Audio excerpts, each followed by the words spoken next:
ከሚሰበስቡት ገንዘብ ለግብአትና ለሂደቱ የሚያግዙ ነገሮችን ይጠቀሙበት የሚልም ሐሳብ ተነስቶበታል። ትምህርት ዝም ብለ የምትቸረችረው ንግድ አይደለም። ወላጆች ማወቅ የሚፈልጉት ነገር አለ። የመጀመሪያው ነገር ለምን ተዘጉ? ወላጁ በልጁ ጊዜ ትምህርት ሲጠራ አይመጣም። ገንዘብም እንዳይከስሩ ያልሆነ ቦታ ላይ ሆነው እነሱም እንዳይጉላሉ። አንዳንድ ጥሩ ወላጆች ምን አሉ? ትምህርት ቤት እንዳይሞላብን ንገሯቸው። ጤና ይስጥልን ውድ ተመልካቾቻችን፣ አስኳላ ነው የተከታተላችሁ የምትገኙት። የዛሬ አስኳላ መሰናዷችን አንዱ ክፍል ደግሞ የባህር ዳር ከተማ አስተዳደር የግል ትምህርት ቤቶችን የተመለከተ ጉዳይ ነው እያነሳን ቆይታ የምናደርገው። ከሰሞኑ 3 ትምህርት ቤቶች የ2019 ላይ ትምህርት እንዳይሰጡ አሁን ባሉበት ቦታ ላይ ትምህርት መስጠት እንዳይችሉ እገዳ ተላልፏል። ለምን ተላለፈ? እስካሁን ደግሞ ሲሰጡ የነበሩ ማስጠንቀቂያዎች ነበሩ ወይ? ለምንድን ነው ማሻሻል ያልቻሉ የሚሉ ሀሳቦችን እያነሳን ቆይታ እናደርጋለን። የትምህርት መምሪያ ኃላፊው ዶክተር ሙሉ አለም አቤ ደግሞ እኒህን ሀሳቦች እያነሱልን ለተመልካችን ማብራሪያዎችን እየሰጡ ቆይታ ሊያደርጉ ከኛ ጋር ተገኝተዋል። አብራችሁን ቆዩ። ዶክተር ለጊዜዎት በጣም አመሰግናለሁ። እኔም አመሰግናለሁ። ወደ መዘጋታቸው ከመግባታችን በፊት ፈቃድ እንዴት ነው የሚሰጥ ለግል ትምህርት ቤቶች የሚለውን በጣም ጥሩ መግቢያ ነው። በመጀመሪያ ሚዲያው እንደዚህ አይነት ወቅታዊ ጉዳዮችን ትምህርት መምሪያው ሀሳብ እንዲሰጥ ስለተጋበዘ በጣም አመሰግናለሁ። አጠቃላይ ትምህርት ቤቶቹ እንዴት ይመዘናሉ፣ የኢንስፔክሽን ተግባራት እንዴት ይካሄዳል የሚሉ ጉዳዮችን መጀመሪያ ማንሳት ግን ተገቢ ነው ብዬ አምናለሁ። ትምህርት ከቅድመ አንደኛ እስከ ሁለተኛ ደረጃ ድረስ በኢንስፔክሽን የሚመዘኑበት ስታንዳርድ አለ። ትምህርት ግብአት ይፈልጋል፣ ሂደት አለው። ይሄ መማር ማስተማሩና የሊደርሺፑን ከዛ የተማሪዎች ውጤት እና ሁል ጊዜ የትምህርት ስራ በእነዚህ ነው የሚመዘነው። ይሄ ማለት ምንድነው? የትምህርት ጥራት እንዴት ይረጋገጣል ብለን ያሰብን እንደሆነ እነዚህን መሰረታዊ ጉዳዮች ማሳብ ያስፈልጋል። ግብአት ለምሳሌ አሁን በአዲሱ በ2018 የቅድመ አንደኛንም የሁለተኛ ደረጃ የአንደኛና መካከለኛ ደረጃም ሁለተኛ ደረጃም ተመሳሳይ ናቸው ነጥቦቹ። ስለዚህ ከግብአት አኳያ 20% ይይዛል፣ ከሂደት አኳያ 50%፣ ከውጤት አኳያ አጠቃላይ የተማሪዎች ስነ ልቦናና ስነ ምግባር መሻሻሉን ጭምር የሚያይ 30% ይዘው እነዚህ መስፈርቶች በእያንዳንዱ የትምህርት ለብል ወይም የትምህርት እርከን ይለካሉ ማለት ነው። በእነዚህ ከግብአት ከሂደት ከውጤት አኳያ ስታንዳርዶችን በደንብ ሰመራይዝ ተደርገው ይሰራሉ ማለት ነው። ስለዚህ የእነዚህን ግብአት ሂደት እና ውጤትን ካየን በኋላ ትምህርት ቤቶች ይፈረጃሉ፣ ደረጃ ይሰጣቸዋል ማለት ነው። ደረጃ 1፣ ደረጃ 2፣ ደረጃ 3፣ ደረጃ 4 ብለን እንፈርጃለን ማለት ነው። ደረጃ 4 ነው የሚለውንም አብሮ ደረጃ 4 ደረጃ 1 ብለህ ስትል ምን ማለት ነው? ዝቅተኛ ጥረት የታየባቸው ወይም አነስተኛ ውስን የሚል ሀሳብ ካለ ያ ትምህርት ቤት ደረጃ 1 ይሆናል ማለት ነው። ከግብአት ከሂደት ከውጤት ተደምረው 50% በታች ከሆነ ደረጃ 1 ነው። ከመቶ ድምር ውጤት ደረጃ 2 የምትለው ምንድነው ስትል በአብዛኛው በመሻሻል ላይ ያለ የሚል ሀሳብ የሚሰጥህ ከሆነ እና ያ ድምር ውጤት ከ50 እስከ 69.99% ከደረሰ ደረጃ 2 ነው ማለት ነው። ደረጃ 3 የምትለውስ ከሚጠበቀው ስታንዳርድ ሰጥተህ ከ70 እስከ 89.99% ከሆነ ደረጃ 3 ነው ትለዋለህ። ደረጃ 4 የምትለው የላቀ ተፈላጊ ደረጃ ላይ የደረሰ ከ90ና ከዛ በላይ ከሆነ ደረጃ 4 ብለህ ትፈርጃለህ።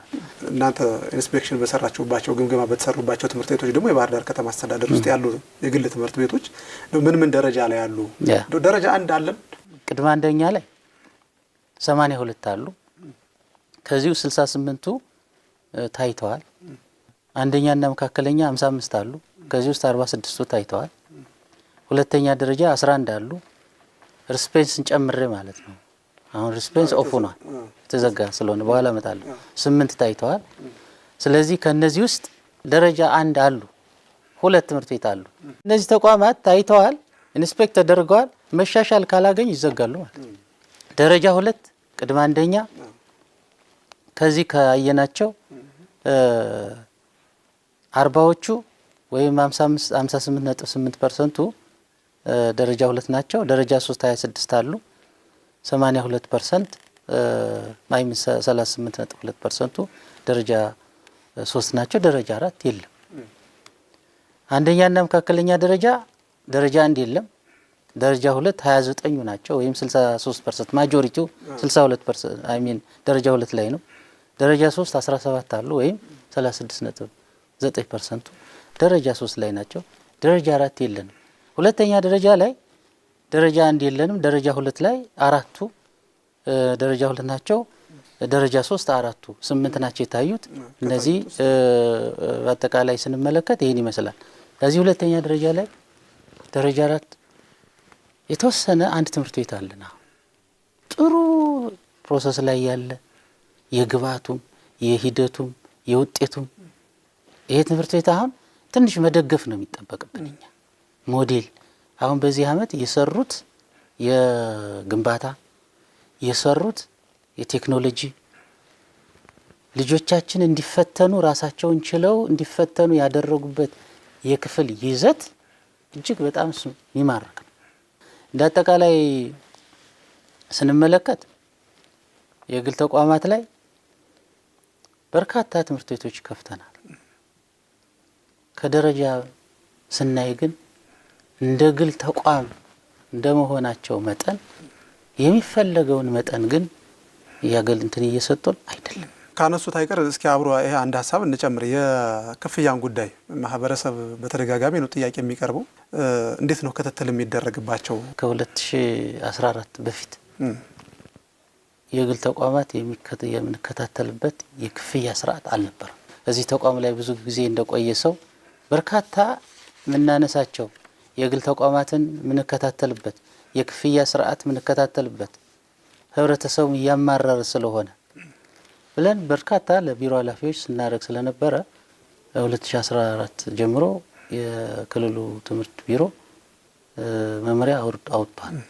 የክፍያ ስርዓት መሻሻል ያለባቸው እንደተጠበቀ ሆኖ ይሄ ግን ቢያንስ ጋይድ እንድናደርግ ወይም ደግሞ እንድንመራበት አድርጎናል። ይሄ መመሪያ ክፍያ በመጣ ቁጥር በርካታ ሮሮ ይመጣል። እኛ እንደ ትምህርት መዋቅር አንዱ ስራችን ይሄ ነው። አንዱ ትልቅ የመልካም አስተዳደር ኢሹ የሆነ የሚነሳብን ባሁን በዚህ ከተማ ውስጥ ይሄ ነው። ምንድነው? ሁለት ኮንትሮቨርሲ አሉ እዚህ ከተማ ማያቸው እንደ ህብረተሰቡ እንዲሰማ ፈልጋለሁ። አንደኛ ህብረተሰቡ ሰርቪስ ይፈልጋል። ሰርቪስ ፈልጎ ልጁ ኳሊቲ ትምህርት ወይም ጥራት ያለው ትምህርት እንዲሰጥለት እየፈለገ ነገር ግን የትምህርት ጥራት የሚመጣባቸውን ጉዳዮች ግን በትክክል ሰፖርት አያረግም። ይሄ እዚህ ከተማ ውስጥ የምናየው ችግር ነው። ሌላው ኮንትሮቨርሲ ደግሞ ሰርቪስ ዴሊቨር ሳያደርግ ተቋም በተገቢ መንገድ ለህብረተሰቡ የሚጠበቅበትን ነገር ሳያሟላ ገንዘብ ይጨምራል። አየው፣ ሁለት ፓራዶክሶች ናቸው እዚህ። ስለዚህ እኛ ምንድነው የምናደርገው? አንደኛ በዚህ ስርዓት በዚህ መመሪያ መሰረት እስከ ግንቦት 30 ትምህርት በሚጠናቀቅበት ከ2 ወር በፊት ቀድሞ ማሳወቅ ስላለባቸው ለትምህርት መምሪያ ማሳወቅ አለበት። ወላጁ ሰብስቦ ማወቅ አለበት። ስለዚህ ወላጁን ሲሰበስብና ሲንተን ሲል ቀጥታ ወላጁ በመረጣቸው ወመህ ሰብሳቢ አማካኝነት መድረኩ መመራት አለበት። ከዚህ ላይ የምናየው ትልቁ የመልካም አስተዳደር ጥያቄ ርዕሰ መምህሩ ሰብሳቢ ይሆናል፣ የፈለገውን ያስወስናል፣ የፈለገውን ሰው እድል ይሰጣል፣ ያስወስናል። ይሄ ፕራክቲካል ያለ በምክር ቤት ደረጃ አቀረብና ይህን ችግር ክፍያ የህብረተሰቡ አጀንዳ ሆኖ ከምክር ቤቱ ላይ ተነሳና በደንብ ከምክር ቤቱ ጋር ሆነን መከር። ህብረተሰቡ የልጁ ክፍያ ሲወስን ማን ነው የሚሰበስበው? ማን ነው ከትምህርት ቤት ሰብሳቢ የሚሆነው? ህጉ ያስቀመጠው ወመህ ነው። ርዕሰ መምህሩ ይሰበስባል። ትክክል አይደለም። ይህን ማስተካከል አለብን። እያስተካከልንምና በተለያየ አጋጣሚ ስብሰባ ሲደረግም ባለሙያዎችን ስለምልክ እንታዘባለን። ታዝበንም እንመጣለን። ሁለተኛ ህብረተሰቡ ማጆሪቲው ሳይመጣ በትንሽ ሰዎች መጀመሪያ ምን ህጉ የዚህ የክፍያ አፈጻጸሙ ሰው መጀመሪያው ቀን ላይ ካልተሟላለህ በሚቀጥለው ቀን በመጣው ሰው ይወሰናል ስለሚል እችን ክፍተት ይጠቀማሉ። ጥሪው በትክክል አይደርስም፣ ሰው የተወሰነ ሰው ይመጣል ይስበተናል፣ በሁለተኛው በመጣው ሰው ይወሰናል። አብሮ ግን ወላጁ ራሱ ግን ይሰበሰባል። እኔ አሁን አንድ ጥያቄ ማለት ማይገኝ ወላጆች ልመጣል ነው ሰው በመጣው ይሰበሰባል። አንዱ ትልቁ ችግር እና የግል ተቋማትም የሚጠቀሙባት መንገድ እችናት። እችን መስተካከል አለበት። ሁለተኛ መስተካከል ያለበትና ትልቁ ግራንድ ነገር ወላጁ በልጁ ጊዜ ትምህርት ቤት ሲጠራ አይመጣም። ስለዚህ ክፍተት ይፈጠራል ማለት ነው። ወላጁ አይሄድም። በትክክለኛው መንገድ ቢገኝም በትክክለኛው መንገድ የግል ተቋማት ስብሰባውን ወይም ያን የበሰለ አይዲያ እንዲመጣ አይደረግም። ይሄ እኛም እየተሟገትን ነው። ህብረተሰቡ ሊያግዝ ይገባል። ይሄንን አሁን እንደ ሰኔ ሲመጣ ጦርነት ነው የክፍያ ጉዳይ። ይሄ ብቻ አይደለም። የግል ተቋማት አሁንም እንደው ይሄ የሚከታተሉ ካሉ እንዲሰሙ ፈልጌ ክፍያ ብቻ ሳይሆን ባልተፈቀደለት ቦታ ፍቃድ ሳይሰጠው በህገ ወጥ መንገድ ባነር ለጥፎ ሲመዘግብ ታገኘዋል። አሁን ይሄን ቀበሌ 14 ላይ የሆነ ትምህርት ቤት ለጥፎ አይቼዋለሁ። እየመዘገቡ ነው። እንግዲህ እናንተም ልታረጋግጡ ትችላላችሁ። በእኛ መንገድም እንደውም ምዝገባ ላይ ያሉ ትምህርት ቤት ምዝገባ ላይ ያሉ እኛ ምን ብለናል?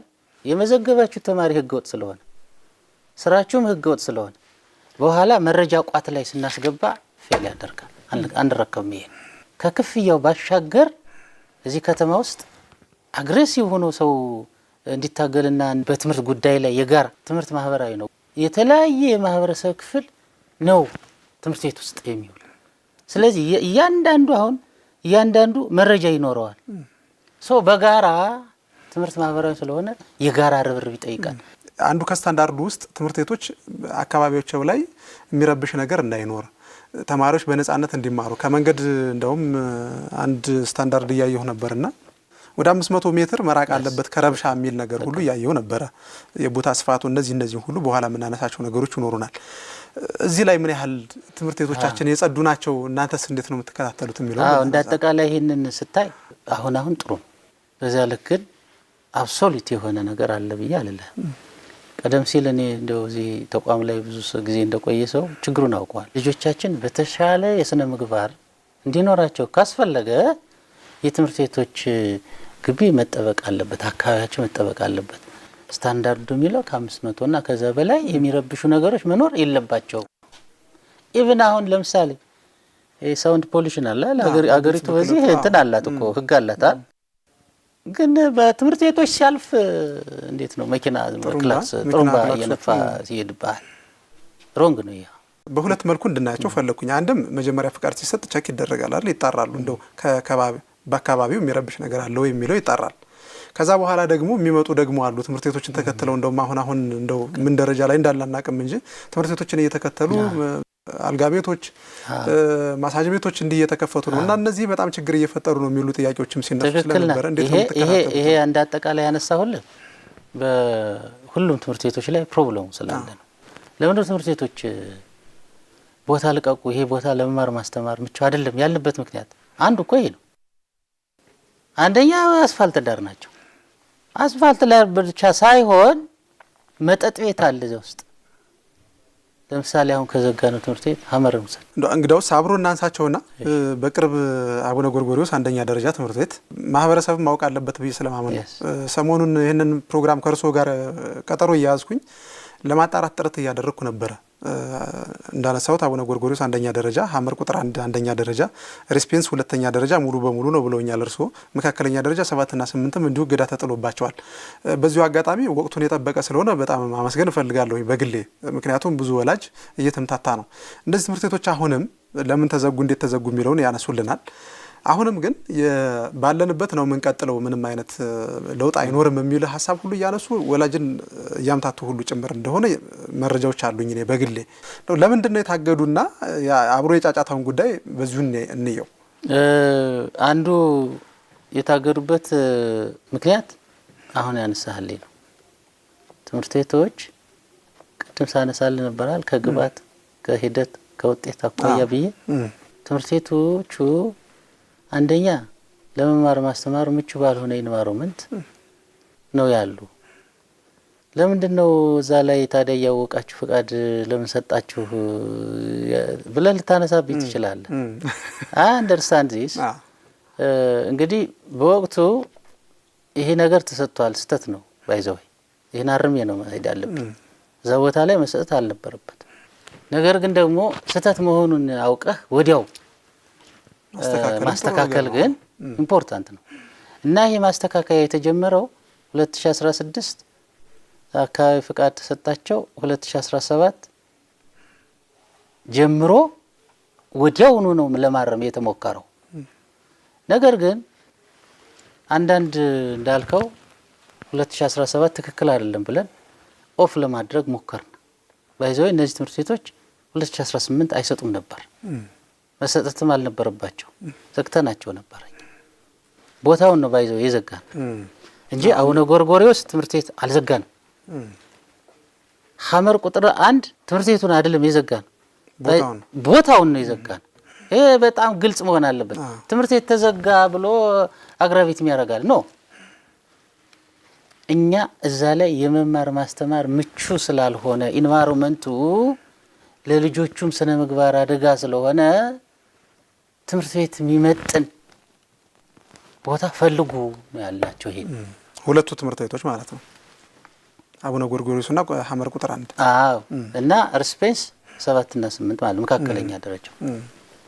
አሁን ያነሳውለት ኤሌመንት ብቻ ሳይሆን ግራንድ የሆነው ደግሞ አካባቢው ለስነ ምግባር ብልሽት የሚዳርግ አካባቢ ነው ያላችሁ።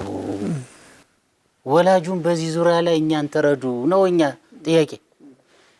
ይህን ስናደርግ አሁን አነሳው ነግረውኛል ወላጆች። አልነገሩንም እኮ እዚህ ነው ምንከርም ብለውናል ይላሉ። ነግረውኛል እኮ ለራሴ። እኔ እነዚህን ሰዎች እነዚህን የትምህርት ቤት ባለሀብት ወይም ደግሞ አክሲዮን ሊሆን ይችላል መነግራቸው አሁን ደግሜ ደብዳቤ ተጽፏል፣ ተዘግቷል። ያ ቦታ ትምህርት ቤት አይደለም፣ ትምህርት ቤት አይደለም። ይሄ ከቢሮ ጋር የጋራ አድርገናል፣ ከሚመለከታቸው ጋር የጋራ አድርገናል፣ ገምግመናል። በምክር ቤትም ትናንትና ስንገመግም አሳውቀናል። ትምህርት ቤቶች ከዛ ቦታ ላይ አይቀጥሉም። ትምህርት ቤት የሚመጥን ያንን ቦታ ሳይሆን ትምህርት ቤት የሚመጥን ከግብአት አኳያ የምታሟሉትን አሟሉና ስራ ስሩ ነው የኛ ሰይንግ። ኦኬ ሪስፔንስ በተመሳሳይ ሪስፔንስ ሁለተኛ ደረጃ በክልል ደረጃ ነው በእርግጥ የሚዘጋው። ይሄ ግን ባለፈው አመት ከዚህ አመት በኋላ ትምህርት ቤቱ አይሰጥም።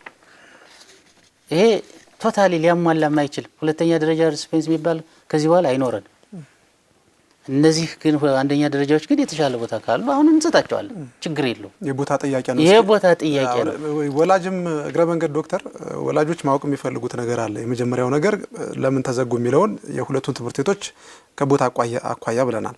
ሪስፔንስ ደግሞ ለምንድን ነው የሚዘጋው የሚለውንም ይህንንም አብሮ ዝርዝር አድርገው ቢያነሱ ጥሩ ነው። ሪስፔንስ ሁለተኛ ደረጃ ምናልባት ሁለተኛ ደረጃዎች የክልል ስልጣን ቢሆንም የጋራ ስላደረግ ነው ችግር የለውም። ባለፈው ጊዜ በማስጠንቀቂያ የቆየ ትምህርት ቤት ነው።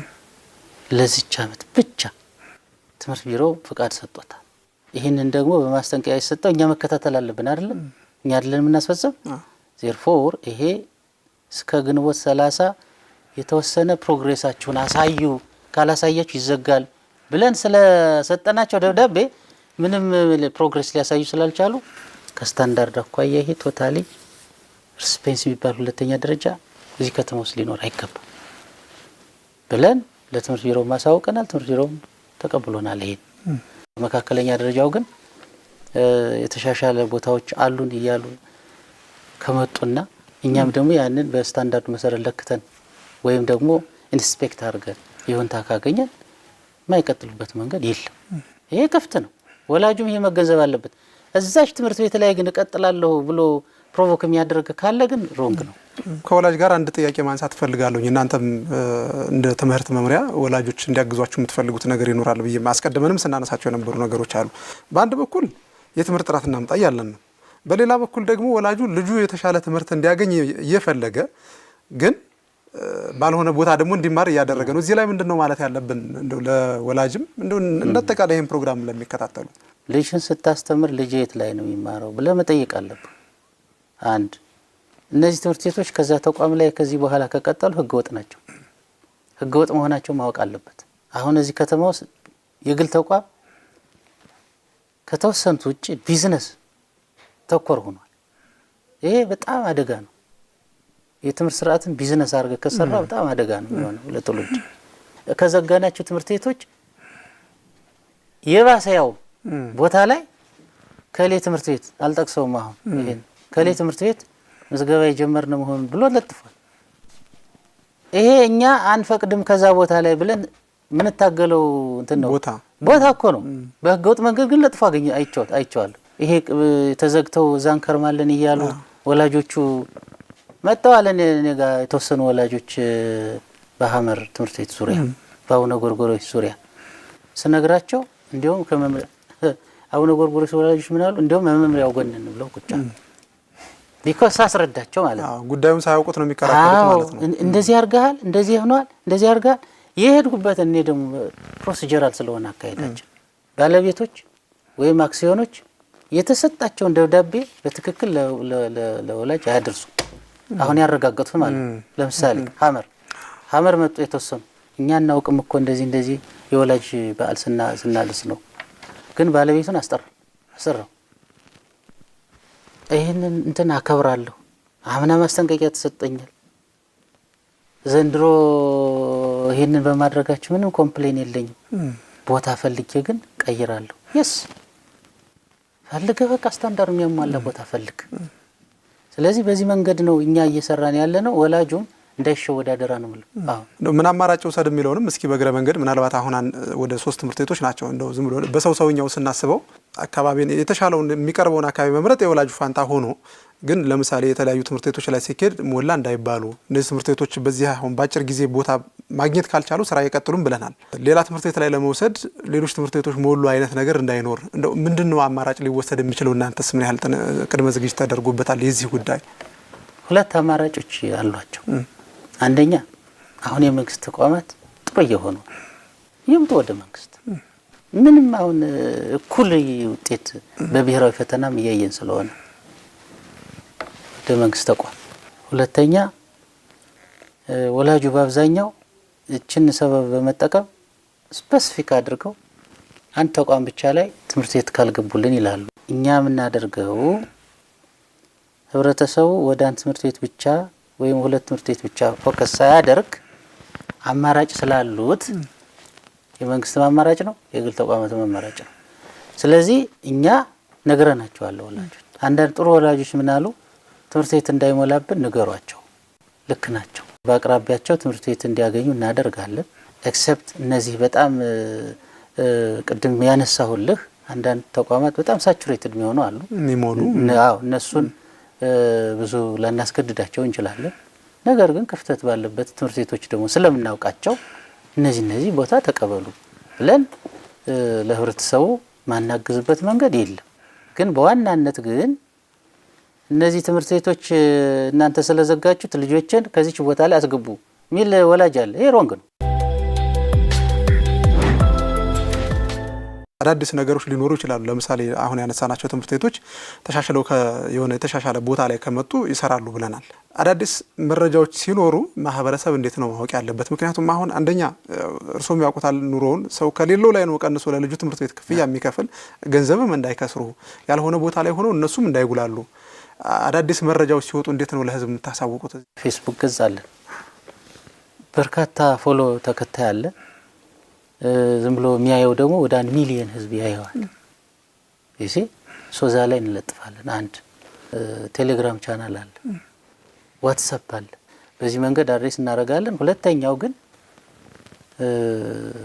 እንደዚህ ሲዘጉ ደብዳቤዎች እንዲደርሱ የጉድኝ ሱፐርቫይዘሮች አሉ። መረጃዎችን በዚህ መንገድ ለማድረስ ሙከራ እናደርጋለን እና ሁሉ አላየንም አልሰማንም የሚልበት አንዳንድ ጊዜ ከዚህ ከሶሻል ሚዲያው ጋራ በተያያዘ የኛን ቻናል ማያዩ ሊኖሩ ይችላሉ። ይሄንን የማያዩት ከሆነ እንግዲህ ትምህርት ቤቱ ነው ተጠያቂ የሚሆነው ማለት ነው። ማሳወቅ ስላለበት ማሳወቅ ግዴታው ነው። ስለዚህ ይሄ አንዱ ወንጀልም ስለሆነ የተሰጠህን ደብዳቤ ለህብረተሰብ ማሳወቅ ግዴታ ነው። ያለዛማ እንዴት ነው ትመራለህ? መምሪያው ነው ገበርን የሚያደርግ ሰው በመምሪያው በኩል የሚሄዱ ነገሮች ትምህርት ቤት ላይ ደርሰው ለህብረተሰብ ካልደረሱ ያ ትምህርት ቤት ነው ችግር ያለበት ማለት ነው። ጥያቄያቸው ገና ሳይመለስ ባነር ለጥፈው ምዝገባ እያካሄድን ነው የሚሉ ተቋማት አሉ፣ ህገወጥ የሆኑ ማለት ነው። ከነዚህ ተቋማት ላይ የመጀመሪያው ጥያቄ ወላጁ ፍቃድ አላችሁ የላችሁ ብሎ መጠየቅ አለበት። ሁለተኛ እንደዚህ የሚሰሩ ባለሀብትም ሊሆን ይችላል፣ ግለሰብም ሊሆን ይችላል። በዚህ አመት ከሚመለከተው ጋራ ተቀናጅተን ስለምንሰራ ህግ እንዳይተላለፉ ማሳሰብ ፈልጋለሁ። ይሄ የትውልድ ጉዳይ ስለሆነ ትምህርት ዝም ብለህ የምትቸረችረው ንግድ አይደለም። ጭንቅላት የሰው ልጅ አእምሮና የሰው ልጅ ስነ ልቦና ነው የምታፈራበት። ስለዚህ ባልሆነ ተቋም ላይ ተሸጉጠው ለመመዝገብ የሚንደረደሩ ተቋማት ስላሉ ማለት ነው አሁን ፕራክቲካሊ እያየን ስለሆነ፣ ስለዚህ እነዚህ ተቋማት ወይም እነዚህ ግለሰቦች ይህን ከድርጊታቸው እንዲቆጠቡ በዚህ አጋጣሚ ማሳሰብ ፈልጋለሁ። ዶክተር ሙሉ አለም አቤ ባህር ዳር ከተማ አስተዳደር ትምህርት መምሪያ ኃላፊ፣ ጊዜዎትን ሰጥተውን በአጠቃላይ ደግሞ ወቅታዊ መረጃም እዚህ መጥተው ስለሰጡን ከልብ ነው አመሰግነው። እኔም በጣም አመሰግናለሁ። ውድ ተመልካቾቻችን አስኳላ ነው የተከታተላችሁ የነበረው። በቅርቡ በተለያዩ ጉድለቶች ምክንያት በተለይም ደግሞ ከቦታ ስታንዳርድ ጉድለት የተነሳ የታገዱ ትምህርት ቤቶች አሉ። አቡነ ጎርጎርዮስ አንደኛ ደረጃ፣ ሐመር ቁጥር 1 አንደኛ ደረጃ፣ ሬስፔንስ ደግሞ ሁለተኛ ደረጃ እንዲሁም የሬስፔንስ መካከለኛ ደረጃ የሚባለው 7ኛና 8ኛ ክፍል የሚያስተምር ትምህርት ቤት እነዚህ በጊዜያዊነት እገዳ ተጥሎባቸዋል። ካላስፈላጊ እንግልት ካላስፈላጊ ወጪም ራሳቸውን እንድትጠብቁ በዚሁ አጋጣሚ መልእክቶችን ማስተላለፍ እንፈልጋለን። እንደ ትምህርት መምሪያም ወላጅ ሊያግዘን ይገባል የሚሉ ሀሳቦችም እየተነሱም ስለነበረ እነዚህንም ተደጋግፎ በልጆች የትምህርት ውጤት ላይ የተሻለ ነገር መስራት ያስፈልጋል። አብራችሁ ስለነበራችሁ ከልብ እናመሰግናለን። ጤና ይስጥልን።